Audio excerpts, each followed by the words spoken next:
Xin chào cả nhà thân yêu, hiện tại thì Tiến Vlog cùng với mọi người đã di chuyển tới địa phận của tỉnh Ninh Thuận rồi nha các bạn. Và trên hành trình di chuyển từ Nha Trang đến Bình Thuận thì đây là tỉnh thứ hai mà Tiến Vlog đã đi qua. Và ở video này Tiến Vlog sẽ gửi đến các bạn con đường quốc lộ 1A đoạn đi qua địa phận của tỉnh Ninh Thuận nha mọi người. Và mọi người đang theo dõi video của Tiến Vlog, nếu thấy video của mình hay và thú vị thì các bạn đừng quên cho Tiến Vlog một like, một bình luận, một chia sẻ và một đăng ký kênh của Tiến Vlog để ủng hộ giúp mình nhé. Cảm ơn mọi người rất là nhiều. Bây giờ thì Tiến Vlog mời tất cả mọi người cùng với Tiến Vlog tiếp tục chuyến tham quan đoạn đường quốc lộ 1A đi qua địa phận của tỉnh Ninh Thuận nha mọi người. Let's go. Đây là địa phận của huyện Bắc Ái của tỉnh Ninh Thuận nha mọi người. Và huyện Bắc Ái có vị trí địa lý là phía Bắc giáp với tỉnh Khánh Hòa, phía Tây giáp với tỉnh Lâm Đồng, phía Nam giáp với huyện Ninh Sơn và thành phố Phan Rang Tháp Chàm, phía Đông giáp với huyện Thuận Bắc và huyện Ninh Hải thuộc tỉnh Ninh Thuận nha mọi người. Trên đường di chuyển tham quan quốc lộ 1A đoạn đi qua địa phận tỉnh Ninh Thuận thì Tiến Vlog sẽ giới thiệu một chút về lịch sử hình thành của tỉnh Ninh Thuận cũng như là một số đặc điểm của tỉnh Ninh Thuận để mọi người cùng tham khảo nhé.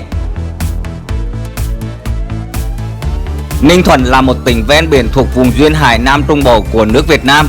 Tỉnh lỵ của Ninh Thuận là thành phố Phan Rang Tháp Chàm, nằm cách thành phố Hồ Chí Minh 340 km về phía Bắc, cách thủ đô Hà Nội 1380 km về phía Nam và cách thành phố Nha Trang tỉnh Khánh Hòa 100 km theo đường quốc lộ 1A, cách thành phố Đà Lạt 110 km theo đường quốc lộ 27, đồng thời nằm cách sân bay Cam Ranh của tỉnh Khánh Hòa khoảng 60 km, rất thuận tiện cho việc giao lưu phát triển kinh tế xã hội của tỉnh Ninh Thuận. Lịch sử hình thành của tỉnh Ninh Thuận theo như Tiến Vlog tìm hiểu và được biết thì như sau. Vào ngày 20 tháng 5 năm 1901, tỉnh Phan Rang được thành lập. Năm 1913, tỉnh Phan Rang bị xóa bỏ, phần phía Bắc nhập vào tỉnh Khánh Hòa, còn phần phía Nam thuộc tỉnh Bình Thuận. Trước ngày 16 tháng 4 năm 1975, tỉnh Ninh Thuận gồm có 5 quận là Thanh Hải, An Phước, Bửu Sơn, Dưu Long và Sông Pha. Sau ngày 30 tháng 4 năm 1975, miền Nam được giải phóng, đất nước hoàn toàn thống nhất.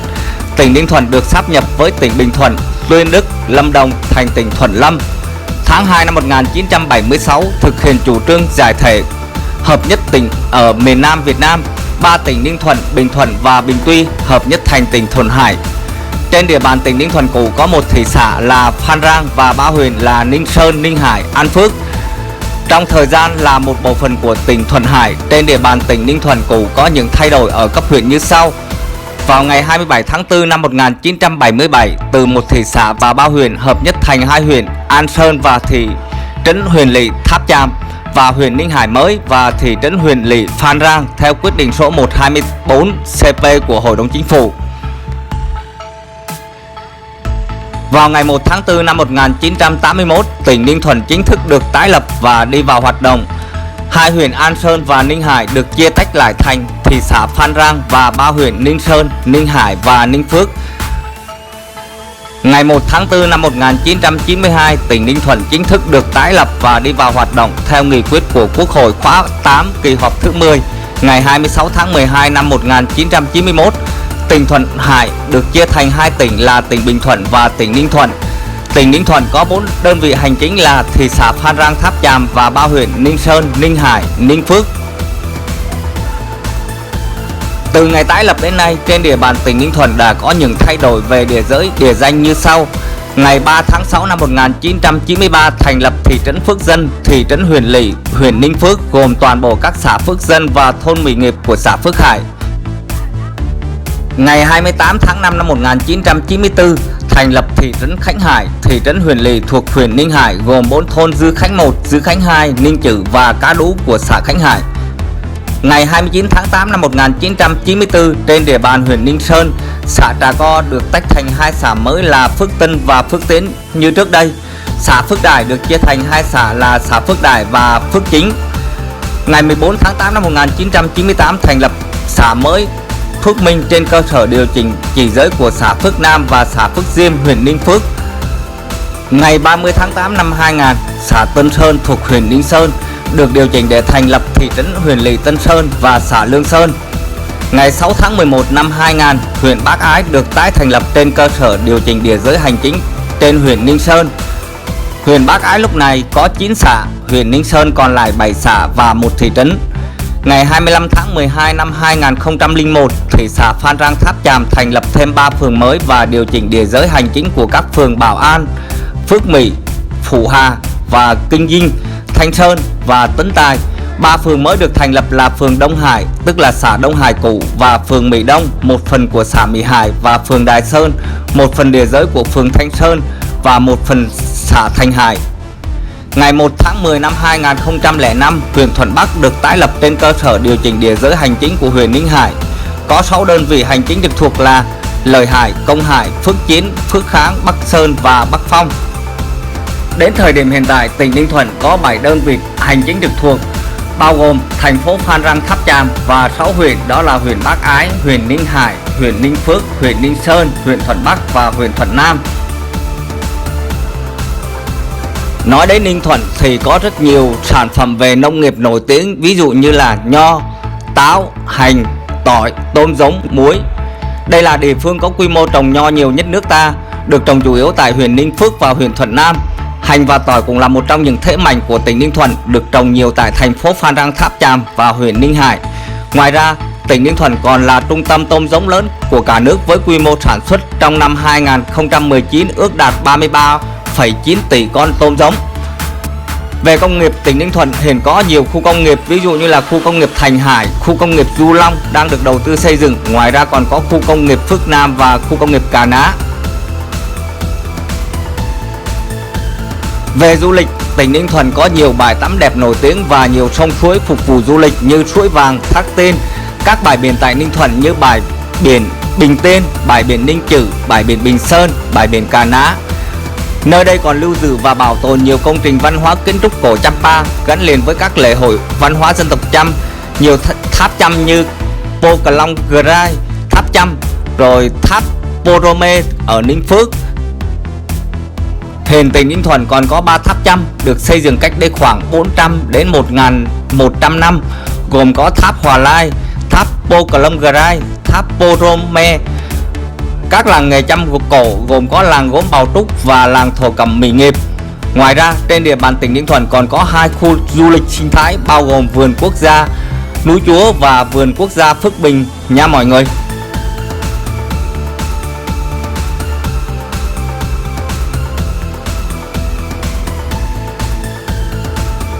Về giao thông thì thành phố Phan Rang Tháp Chàm của tỉnh Ninh Thuận là nơi giao nhau của 3 trục giao thông chiến lược là quốc lộ 1A, đường sắt Bắc Nam và quốc lộ 27.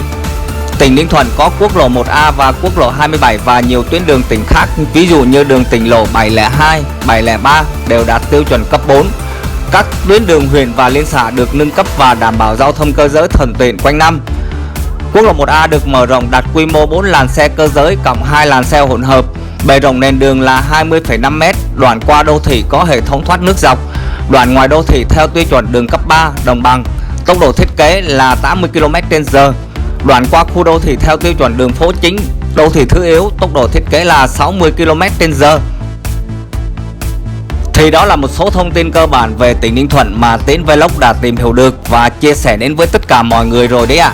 Bây giờ thì Tiến Vlog tiếp tục mời tất cả mọi người cùng với Tiến Vlog tham quan đoạn đường quốc lộ 1A đi qua địa phận của tỉnh Ninh Thuận nha mọi người. Và mọi người đang theo dõi video của Tiến Vlog, đừng quên like, bình luận, chia sẻ và đăng ký kênh của Tiến Vlog để ủng hộ giúp mình nhé. Cảm ơn mọi người rất là nhiều.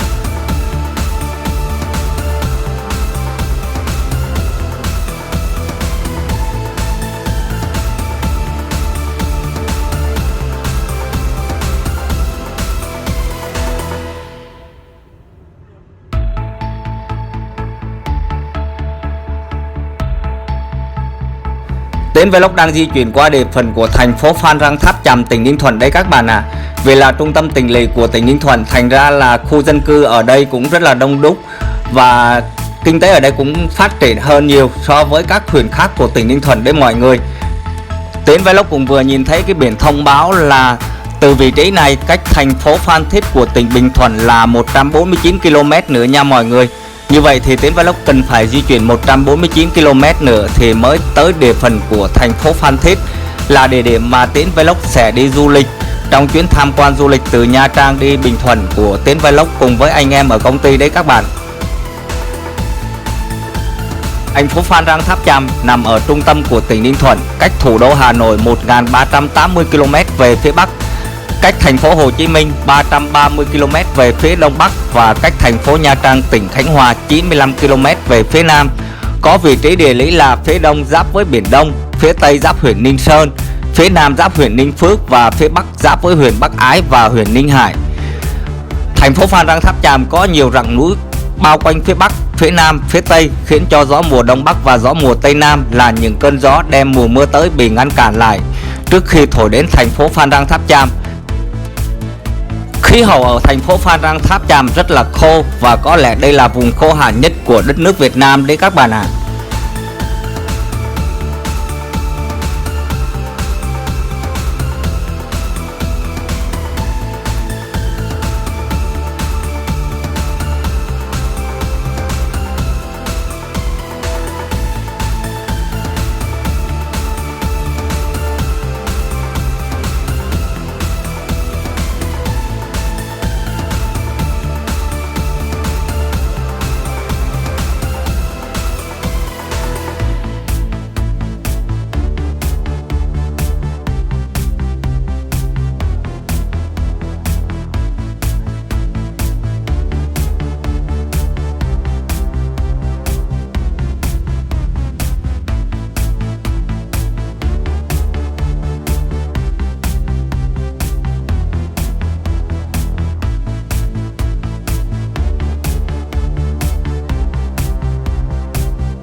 Bây giờ thì Tiến Vlog đang tiếp tục di chuyển ở trên địa phận của huyện Ninh Phước, tỉnh Ninh Thuận nha mọi người. Huyện Ninh Phước có vị trí địa lý là phía Bắc và phía Tây Bắc giáp với huyện Ninh Sơn, phía Đông Bắc giáp thành phố Phan Rang Tháp Chàm, phía Nam và Tây Nam giáp huyện Thuận Nam và phía Đông giáp với Biển Đông nha mọi người. Huyện Ninh Phước hội tụ cả 3 điều kiện địa lý, đó là có núi, có sông, biển và cả đồng bằng. Tuy nhiên, nền kinh tế của huyện Ninh Phước chưa được phát triển, là một huyện nằm ở hạ lưu dòng sông Dinh nên thường xuyên bị ngập lụt vào khoảng tháng 10 và tháng 11 hàng năm. Nền nông nghiệp chủ yếu của huyện Ninh Phước là trồng nho. Tuy nhiên, trong những năm gần đây có vài thay đổi trong canh tác nông nghiệp, người dân dần chuyển qua hình thức canh tác khác như trồng táo và trồng thanh long. Làng Bầu Trúc ở Ninh Phước nổi tiếng với cả nước là làng nghề truyền thống gốm Bầu Trúc. Làng Mỹ Nghiệp có nghề truyền thống là dệt thổ cẩm. Ngoài ra, huyện Ninh Phước còn có một số món ăn đặc sản, ví dụ như là canh dưa hồng và một số món ăn được chế biến từ con dông. Huyện Ninh Phước có vị trí giao thương quan trọng không chỉ riêng với huyện mà còn là một trong những vùng thuộc tỉnh Ninh Thuận có nhiều tiềm năng phát triển kinh tế xã hội.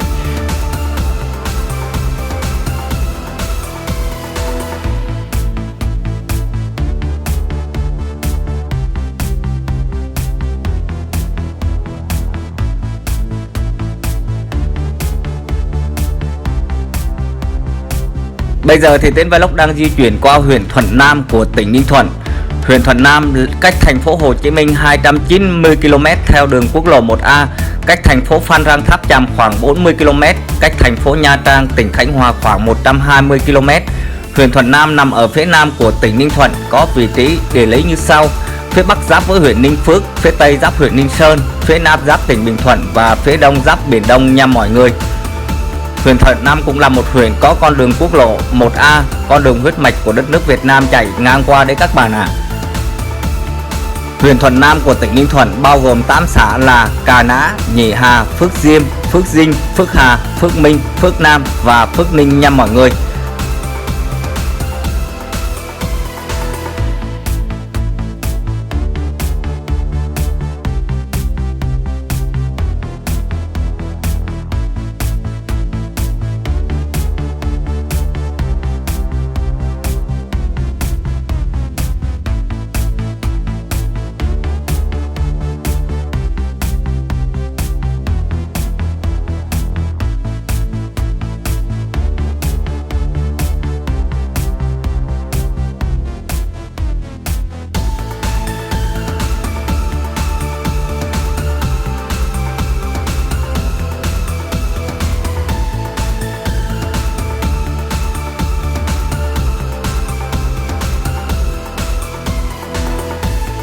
Như vậy là Tiến Vlog đã di chuyển gần hết con đường quốc lộ 1A đoạn đi qua địa phận của tỉnh Ninh Thuận rồi đấy mọi người ạ.